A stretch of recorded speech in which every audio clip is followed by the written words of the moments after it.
অত্যন্ত শ্রেষ্ঠ একটা কথা আছে, যদি একটা দরজা বন্ধ হয় তাহলে ঈশ্বর নিজে আমাদের জন্য আরেকটা দরজা খুলে দেন।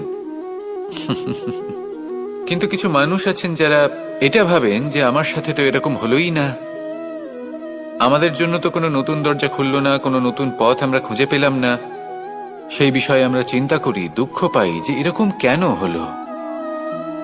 কখনো কখনো নতুন দরজা উন্মুক্ত হয়, কিন্তু পুরনো যে বন্ধ দরজা আছে তার সামনেই আমরা দুঃখী হয়ে বসে থাকি, আর এমন ভাবে বসে থাকি যে নতুন দরজার দিকে আমাদের চোখই যায় না।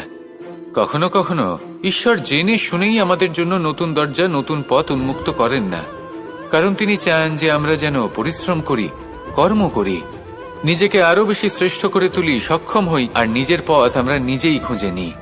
কখনো কখনো এমনও হয় যে ঈশ্বর চান যে আমরা যেন সেই পথে চলতে শুরু করে দিই। ভবিষ্যতে গিয়ে ঈশ্বর আমাদের সবকিছুই প্রদান